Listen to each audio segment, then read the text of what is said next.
आप भी भाड़े के टट्टू है, मैं भी भाड़े का टट्टू। मुख्यमंत्री देवेंद्र फडणवीस के भाषा में किसी नेता का पैर चाटने वाला पामिरियन बनने से अच्छा कि मैं भाड़े का टट्टू हूं, कम से कम वजन तो ढोरा। एकदम एकदम किसी नेता की अब औकात नहीं है इतनी। पहली बार देखा मैंने, पहली बार जीवन में कि योजना लागू करने के बाद उस योजना का प्रारूप तय किया जाता है। अब इन्होंने सोचा कि अब लाडली बहना योजना तो हमने अनाउंस कर दी, अब किसको पैसा देना चाहिए किसको नहीं, इसके लिए एक एसओपी बनाया।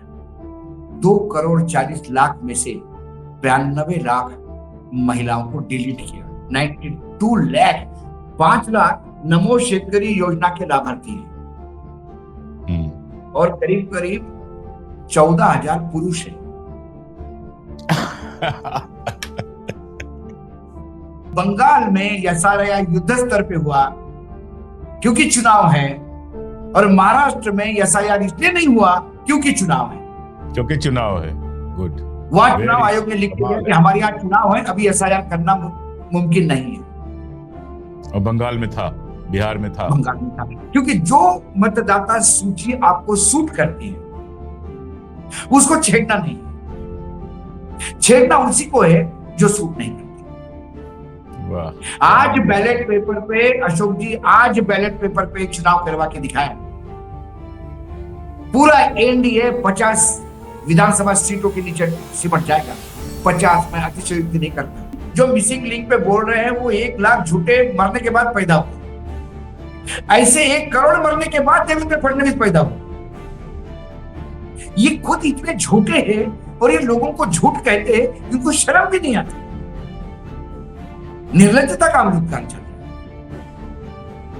और ऊपर से धमकी, महाराष्ट्र का अपमान नहीं। अरे देवेंद्र फडणवीस, तुम कहां से महाराष्ट्र हो गए?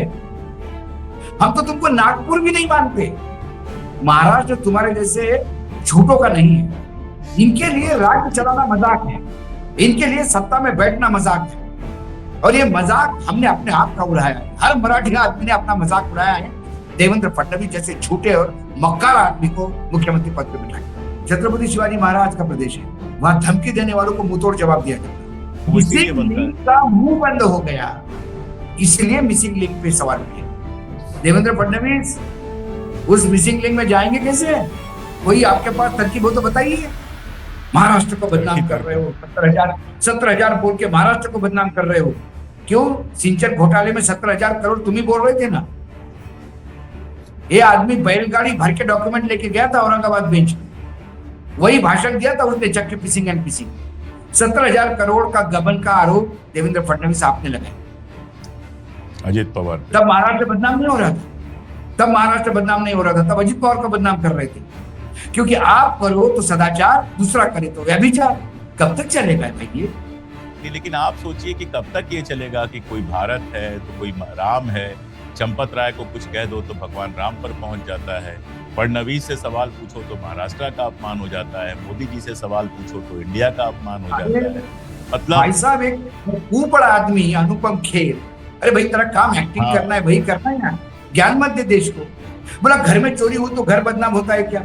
अरे घर में चोरी बाहर वालों ने की तो बदनाम नहीं होता, लेकिन घर का बड़ा बेटा ही पैसा लेके भाग जाए बाप के पॉकेट से तो घर बदनाम होता है। सारा मोहल्ला गाली देने लगता है। कैसा परिवार है? घर में चोरी कर ली बेटे। वो मामला घर के चोरी का नहीं है, घर के अंदर घर के बेटों ने चोरी की है तो घर बदनाम होगा। पता नहीं कहां से थ्योरी उठा के लाते हैं। अब ये थ्योरी जो है अभी तो नसरुद्दीन जान भी कहा कि जो एनएसडीसी, इसको लोग जानते हैं, सबको पता है कि सबसे बड़ा चाटुकार ये स्टूडेंट लाइफ में भी चाटुकारिता करते करते आगे बढ़ा है।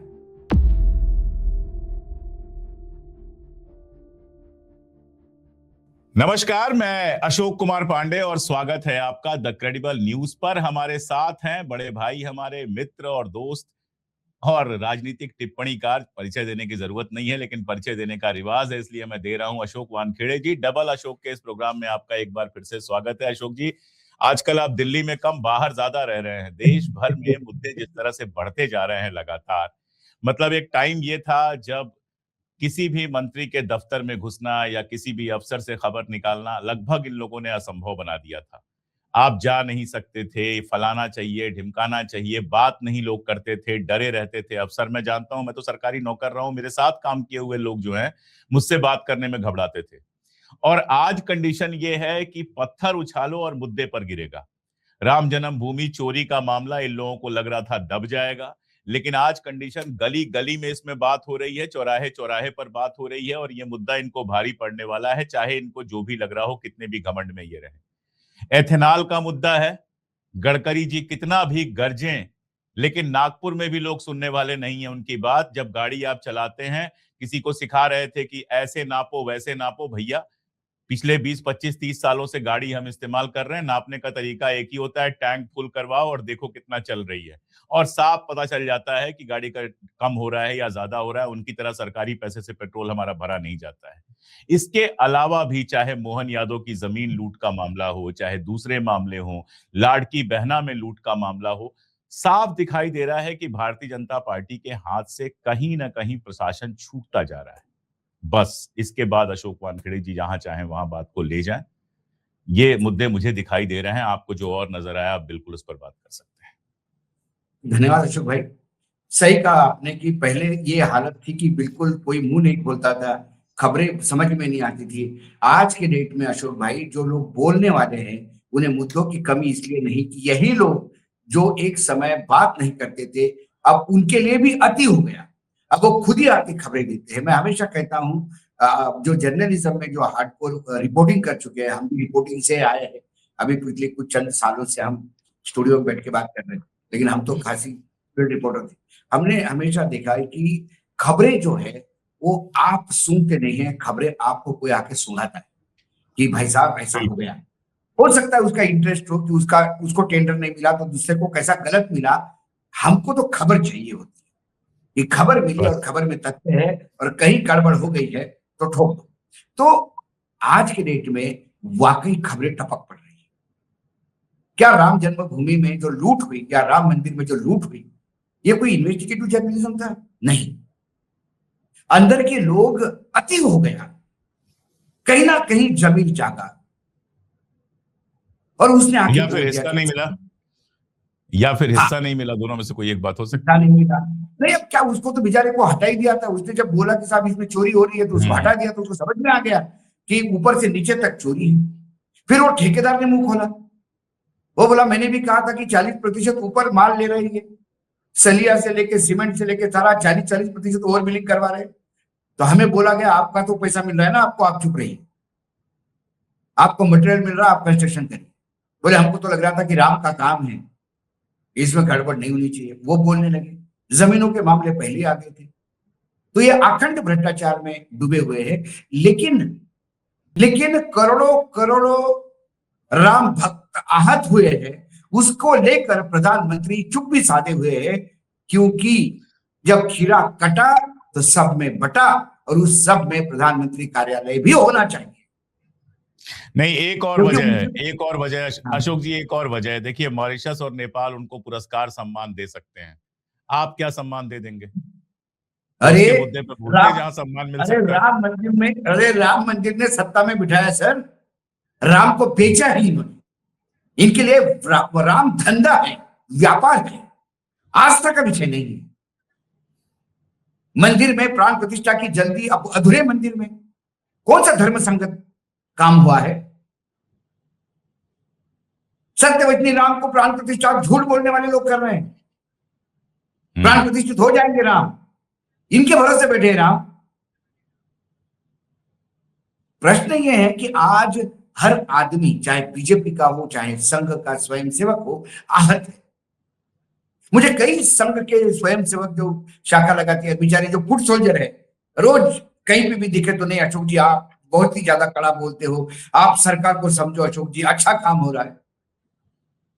हम लोगों के बीच में जाते तो लोग बोलते हैं, अपना पॉइंट बताने का प्रयास करते हैं। चाहे व्हाट्सएप यूनिवर्सिटी या यही जो नैरेटिव बनाया जाता है गोदी चैनल द्वारा, उसी को लेके चलते हैं।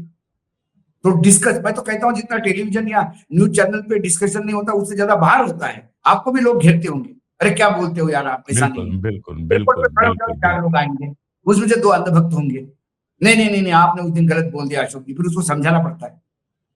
तो वो लोग भी अब कह रहे हैं कि साहब ये नहीं करना चाहिए था।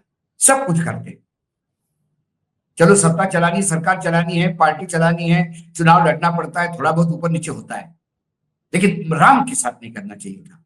और इसमें सबसे ज्यादा डैमेजिंग दत्ताजी हॉस्पिटल का वो ट्वीट था, जो मात्र लिपापोती करने के लिए लाया गया था,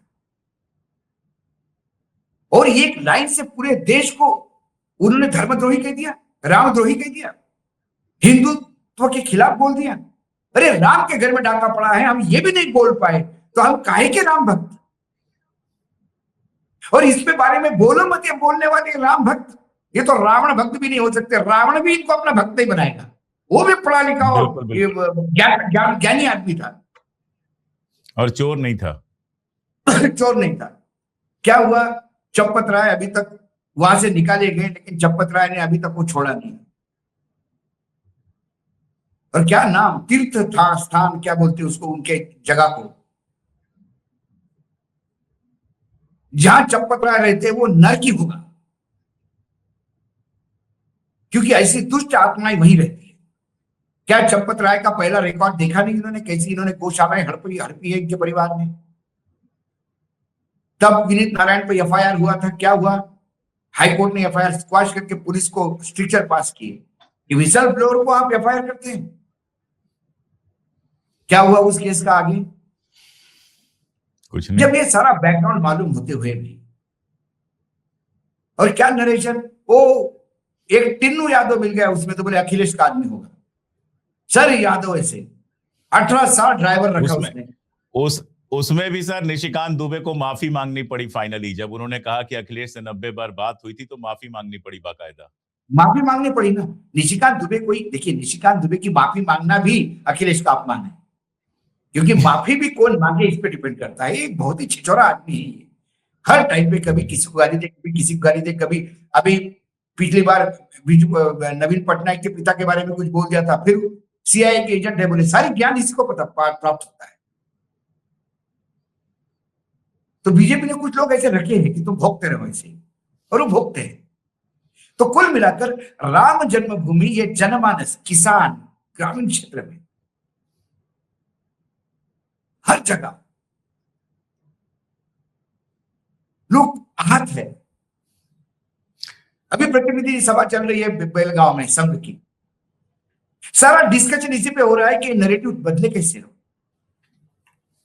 अब संघ चालक कहते हम भी आहत हैं।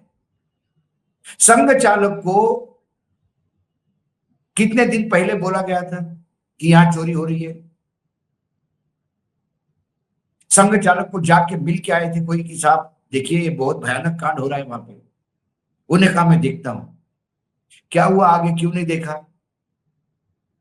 क्यों चोरी होने दी। क्या संघ के जो बड़े बड़े 5 स्टार होटल खड़े हो गए हैं, 7 स्टार होटल की बिल्डिंगें खड़ी हुई है, क्या उसी पैसे से है क्या। सवाल तो उठेगा, सवाल उठेगा। हमारे यहां धर्म मंदिर स्थापना का एक प्रोसेस है।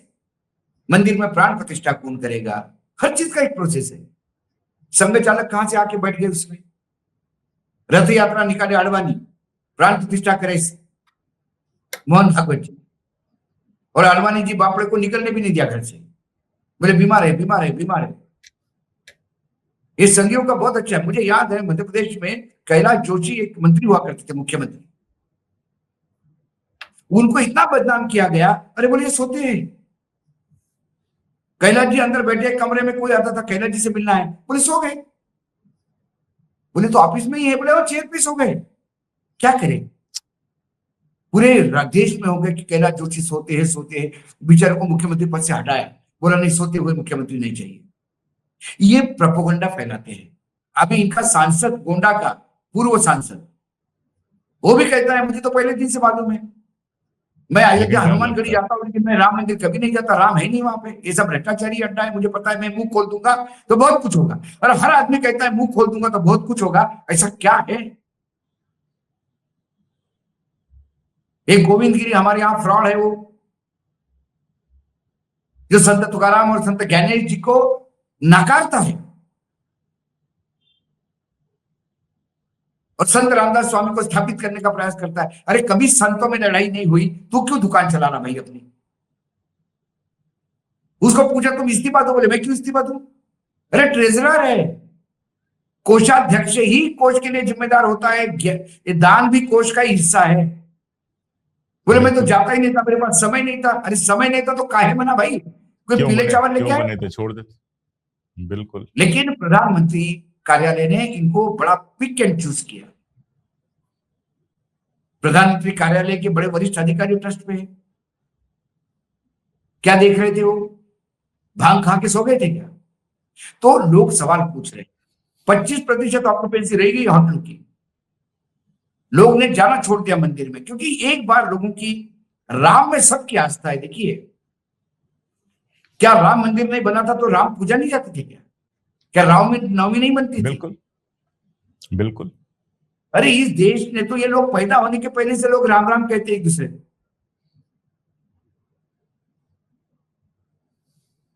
राम आपको कभी एक जीवन से मजेदार क्या बात नहीं बताता हूँ अशोक जी मजेदार बात बताता हूँ।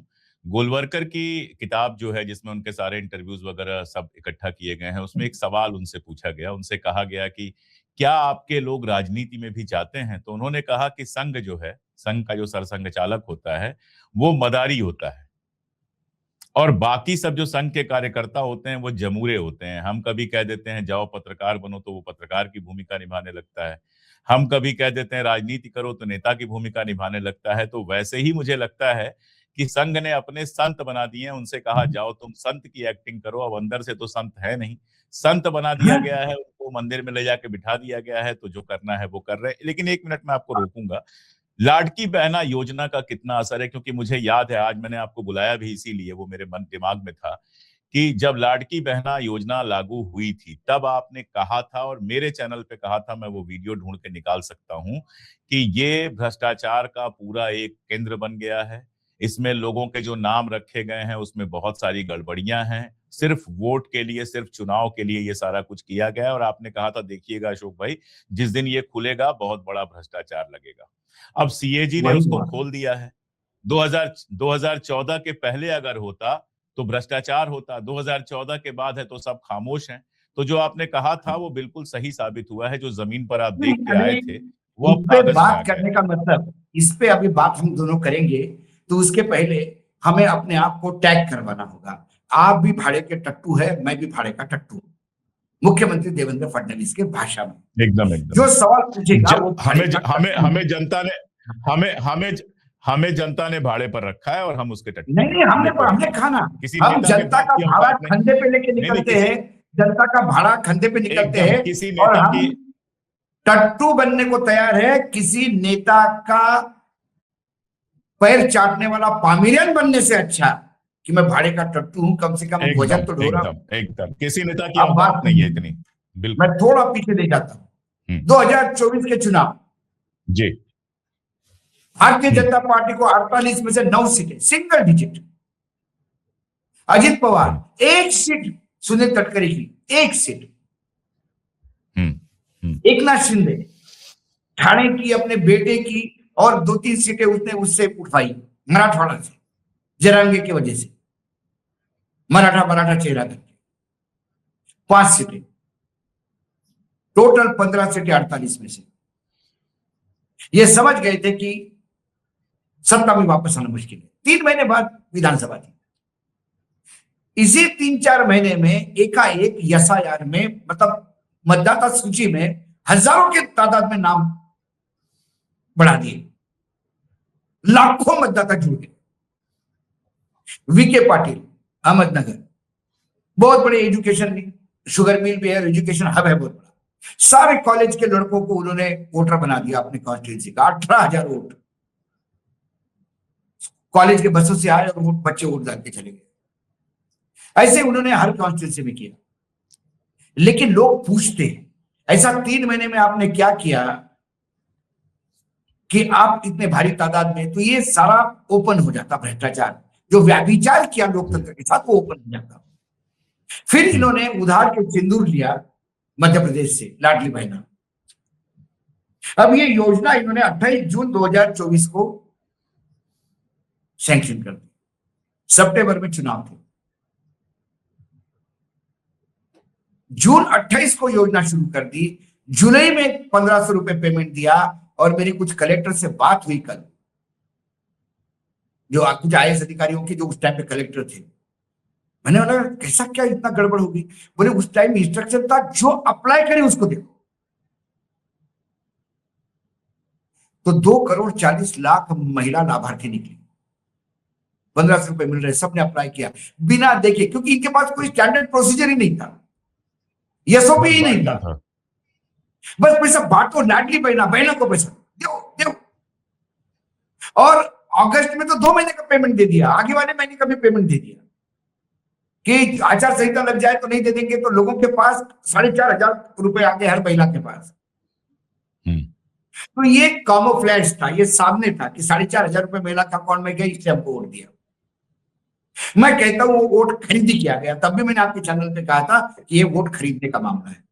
और आज मैं दावे के साथ कहता हूं के रिपोर्ट के बाद, आपने कहा था कि महाराष्ट्र में वोट बिकते नहीं हैं, ये बेवकूफ बनाया जा रहा है, ये भी बात आपने नहीं, बेवकूफ बनाया जा रहा है, मैंने ये भी कहा। लेकिन मैंने अभी क्या कहा आपको, मतदाता सूची को जस्टिफाई करने के लिए आप देखिए, जैसे नतीजे आ गए, एकनाथ शिंदे से लेके सब लोगों ने कहने लगे अरे लाड़की बहना ने भाई को प्रेम दिया, भाई को सत्ता में बिठाया, मेरे बहनों ने मेरे को सत्ता में बिठाया, सत्ता में इनको बिठाया था लिस्ट में। अब क्या हो गया, चुनाव के बाद भारी पड़ने लगा पैसा, क्योंकि बजट प्रोविजन था नहीं। 10 लाख करोड़ का ऑलरेडी कर्जा है महाराष्ट्र में, 1.25 लाख करोड़ का डिफिसिट था। ऐसे में ये पैसा जुगाड़ करना बहुत मुश्किल। तो उन्होंने अब ये कर दिया कि पहली बार देखा मैंने, पहली बार जीवन में, कि योजना लागू करने के बाद उस योजना का प्रारूप तय किया जाता है। अब इन्होंने सोचा कि अब लाडली बहना योजना तो हमने अनाउंस कर दी, अब किसको पैसा देना चाहिए किसको नहीं, इसके लिए एक एसओपी बनाया। और उस एसओपी में केवाईसी जरूरी है, 65 साल के ऊपर की महिला को नहीं मिलेगा, जो इनकम टैक्स पे है वो नहीं मिलेगा, सरकारी कर्मचारी की पत्नी को नहीं मिलेगा, सरकारी कर्मचारी महिला है तो उसको नहीं मिलेगा।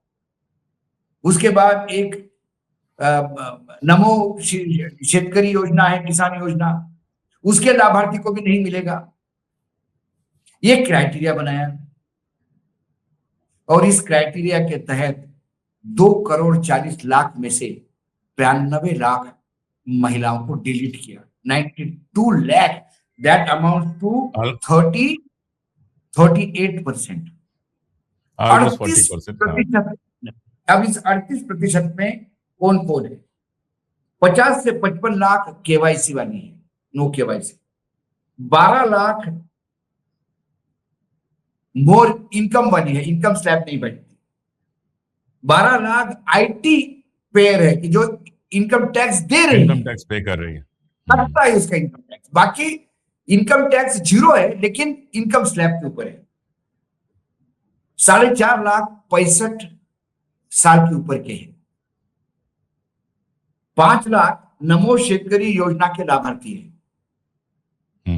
और करीब करीब 14,000 पुरुष है।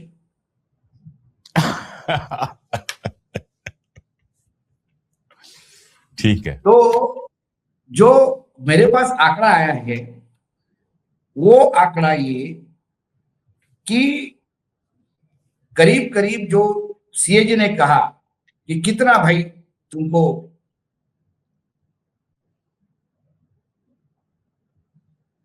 उसमें उन्होंने कहा कि 3,541 करोड़ रुपए अतिरिक्त पेमेंट हुआ।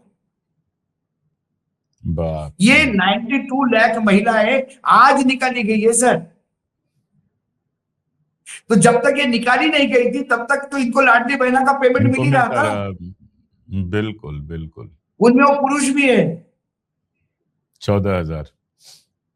तो पहली बार मैंने देखा कि ये उल्टी गंगा बही, क्योंकि इनके पास रातों रात तय कर लिया कि महिलाओं को पैसा ट्रांसफर करो।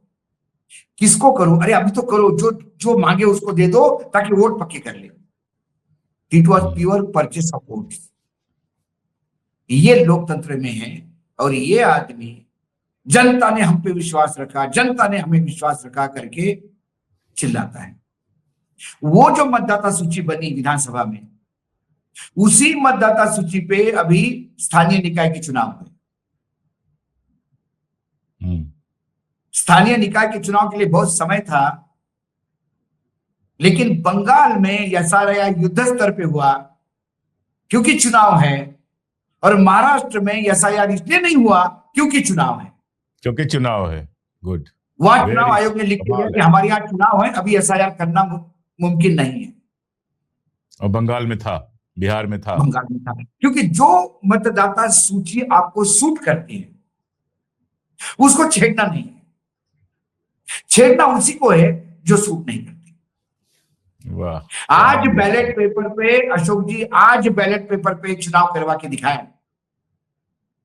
पूरा एनडीए 50 विधानसभा सीटों के नीचे सिमट जाएगा।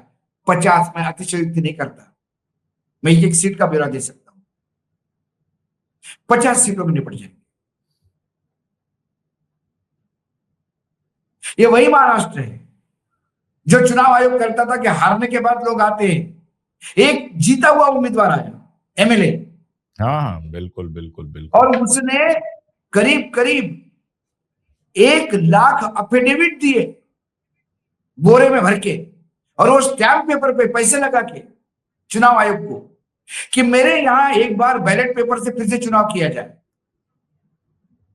मैं जीता हुआ उम्मीदवार भी कहता हूं, क्योंकि जितने वोट मुझे मिले उससे कई ज्यादा गुना मिलने चाहिए थे। महामहिम, खेल हुआ है मेरे साथ। शरद पवार की पार्टी का था वो एक उम्मीदवार जो एकनाथ शिंदे की पार्टी का था, उसने अपने भाषण में बोल दिया, ये तो अच्छा हुआ कि 20,000 लोगों को मैं बाहर से लाया, नहीं तो मैं तो हार ही जाता यहां।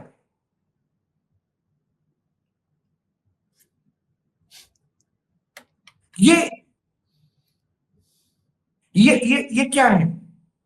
और आज आप, मतलब अभी उन्होंने कहा था विधानसभा में कि 1 लाख झूठे मरे होंगे तब ये लोग पैदा हुए जो मिसिंग लिंक पे बोल रहे हैं। लेकिन जो मिसिंग लिंक पे बोल रहे हैं वो 1 लाख झूठे मरने के बाद पैदा हुए। ऐसे 1 करोड़ मरने के बाद देवेंद्र फडणवीस पैदा हुआ। मैं राष्ट्रवादी कांग्रेस के पास जीवन में कभी नहीं करूंगा, नहीं नहीं नहीं। राष्ट्रवादी कांग्रेस के साथ सरकार में बैठा है। विदर्भ यदि अलग नहीं होता तो मैं शादी नहीं करूंगा। शादी हो गई, अभी बेटी की भी शादी करनी पड़ेगी 5-6 साल में। विदर्भ नहीं हुआ। 7-12 पूरा कोरा। एक किसान ऐसा नहीं होगा जिसपे कर्जा है। अब कभी 50,000 रुपए, कभी 2 लाख, ऐसा इंस्टॉलमेंट में, लेकिन 7-12 पूरा नहीं कर पाए। अजित पवार को चक्की पिसवा रहा था जेल में। ये अब दोनों मिलकर आटा खा रहे थे और जनता पीस रही थी।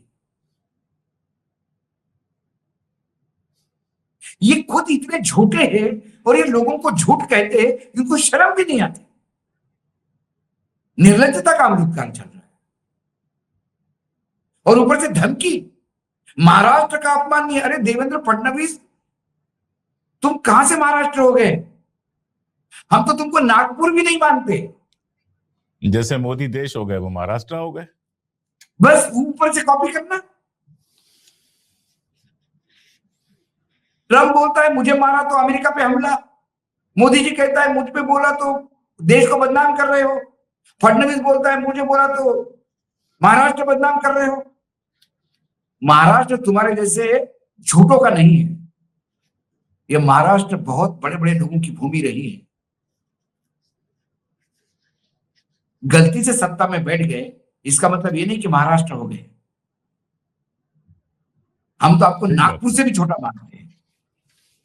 कोई भी अपने शहर से छोटा होता है सर। आप छोड़िए वो मुख्यमंत्री मंत्री को छोड़ दीजिए, कोई भी व्यक्ति, महात्मा गांधी पोरबंदर से बड़े नहीं हो सकते। पोरबंदर की ऊंच जो होती है वो महात्मा गांधी से सैकड़ों गुना बड़ी होती है। वो महान थे, लेकिन कोई भी अपने शहर, अपने देश, अपने गांव से और बड़ा यही फ्रॉड, कोई भी। ये फ्रॉड अब लोगों को समझ में आ गया है। अब मेरा सवाल है कि उन महिलाओं को आपने पहले दिया क्या? इतनी जल्दीबाजी क्या की? तब स्क्रूटिनी क्यों नहीं की? तब केवाईसी क्यों नहीं बोला गया? 4,500 रुपए जब पहला और सेकंड इंस्टॉलमेंट में 4,500 रुपए टोटल गए, तो अब आपने क्यों नहीं कहा केवाईसी? क्योंकि आपने चुनाव के लिए, मत खरीदने के लिए ये काम किया था। ये सब एक्सपोज हो गए सर, फ्रॉड है ये। बिल्कुल, जहां जहां मौका मिला वहां वहां फ्रॉड किया। आप बताइए, बिना एसओपी के 3,541 करोड़ रुपए, मतलब बिना बात एसओपी फिर के साहब। 50,000 की स्कीम नहीं बनती। अरे सर, अपने घर में बच्चे का बर्थडे सेलिब्रेट करना होता है घर के अंदर, उसमें बिल्कुल, अपन लिस्ट तय बनती है करते 20 हैं कि बार। भाई साहब कितना, कितने, कौन अड़ोस पड़ोस के लोग आएंगे, खाने में क्या रखेंगे, 15 लोग आएंगे तो उनकी बैठने की व्यवस्था कैसी होगी, बिल्कुल, अपना बजट कैसा है सब बजट देखना है। कैसा है, क्या कर सकते हैं, इतने लोगों को बुलाना नहीं बुलाना, तो बच्चों के बिल्कुल, दोस्तों को ही बुला लो। बिल्कुल यही ये होता है। तो अपने यहाँ तय होता है छोटी बात के लिए। आप कार्यक्रम करते हैं, आज के कार्यक्रम कल तय होते हैं। कल दिन में मुझे फोन बिल्कुल। किया गया कि इतने बजे अपना रिकॉर्डिंग है। ऐसा थोड़ी कि सुबह उठा और ऐसे हाथ सीधे के चेयर पे बैठ लिया, किधर है, हाँ। बुलाओ, कॉल करके बुलाओ, अरे इसको बुलाओ, नहीं छोड़ दो अभी मैं सो लूंगा आधा घंटा, ऐसा थोड़ी होता है। इनके लिए बहुत राज्य अच्छी। चलाना मजाक है, इनके लिए सत्ता में बैठना मजाक है, और ये मजाक हमने अपने आप का उड़ाया है। हर मराठी आदमी ने अपना मजाक उड़ाया है देवेंद्र फडणवीस जैसे झूठे और मक्कार आदमी को मुख्यमंत्री पद पे बिठा के, जो धमकाता है लोगों को। वो प्रदेश धमकी वाला नहीं, छत्रपति शिवाजी महाराज का प्रदेश है। वहां धमकी देने वालों को मुंहतोड़ जवाब दिया जाता है। हमने तो ओपन, हम तो आपके चैनल पे चैलेंज करते देवेंद्र फडणवीस को, हम झूठे या वो झूठे, आके बात कर ले 1 to 1 सबूत के साथ।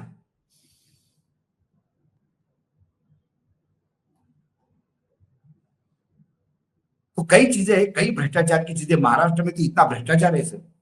अभी वहां पे ठेकेदारों का सम्मेलन हुआ था, उसमें लोगों ने बताया कितने कितने परसेंटेज देना पड़ता है। करीब करीब 49% कमीशन जाता है, 49%, 49% तो बाकी बचे हुए में क्या करेगा आदमी? रोड टूटेंगे ही ना। बाकी ऐसे ही बनेगा कि रोज रोज टूट गई, रोज यहाँ से कभी यहाँ गिरेगा, कभी वहां गिरेगा, कभी गड्ढा होगा, यही बिल्कुल। होगा और क्या होगा। पूरे देश में आप चल कहते रहा हो है, कि मेरे महाराष्ट्र में तो क्या किसी है। लिंक को कुछ मत बोलो, लिंक को कुछ नहीं हुआ। अरे यार अच्छी बात नहीं, लिंक को कुछ नहीं हुआ मतलब? वो आपने टनल बनाया, टनल में आदमी जाएगा कैसे अंदर? उसका मुंह तो क्लियर करोगे ना, उसका मुंह के ऊपर मलबा पड़ा हुआ है, वो मलबा नहीं पड़ेगा इसकी गारंटी किसको लेनी चाहिए? बिल्कुल, इसीलिए बनता है वो जो बनते हैं सुरंग, वो इसीलिए मिसिंग बनता है। लिंक का मुंह बंद हो गया, इसलिए मिसिंग लिंक पे सवाल उठे।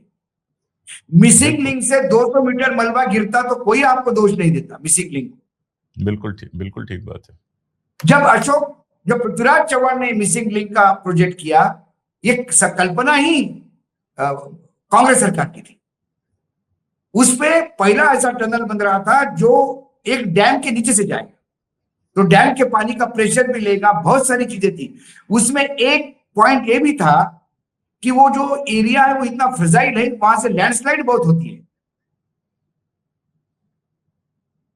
तो उसको रोकने का भी कुछ सवाल थे। तो उन्होंने कहा कि अभी मैं इस प्रोजेक्ट को कैंसिल नहीं किया था, उन्होंने कहा आई स्टे द प्रोजेक्ट, अभी मैं इस प्रोजेक्ट को रोकता हूं, क्योंकि ये जो सवाल उठ रहे एक्सपर्ट्स के, इसके पहले जवाब ढूंढेंगे और फिर प्रोजेक्ट बिल्कुल, यही करेंगे। होना भी चाहिए। इनको बहुत जल्दीबाजी थी, इन्होंने प्रोजेक्ट बना दिया।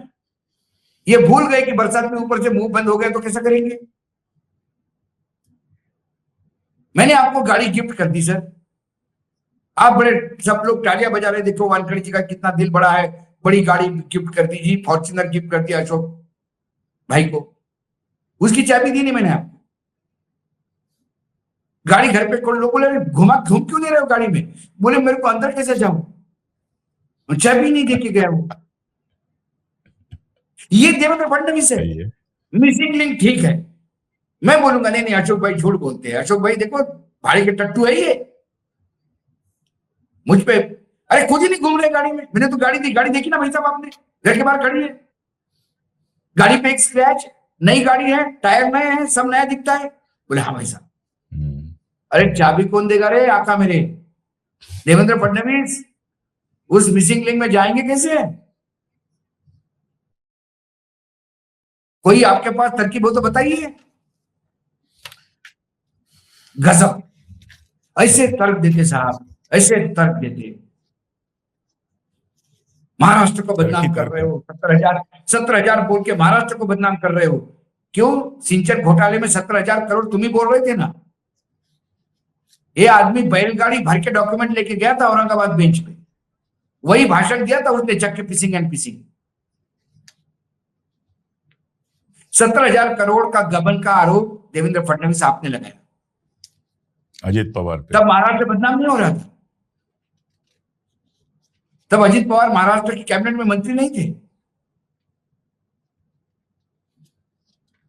तब महाराष्ट्र बदनाम नहीं हो रहा था, तब अजित पवार को बदनाम कर रहे थे। क्योंकि आप करो तो सदाचार, दूसरा करे तो व्यभिचार। कब तक चलेगा भाई ये? यही सवाल जनता के लिए अशोक जी कि ये कब तक चलेगा, और जनता को ही फैसला करना है कि ये कब तक चलेगा।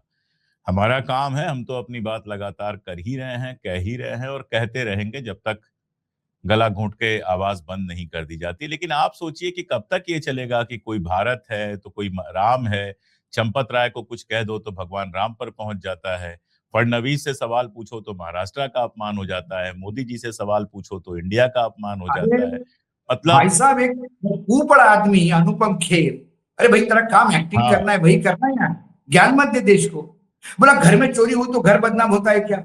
अरे घर में चोरी बाहर वालों ने की तो बदनाम नहीं होता, लेकिन घर का बड़ा बेटा ही पैसा लेके भाग जाए बाप के पॉकेट से तो घर बदनाम होता है।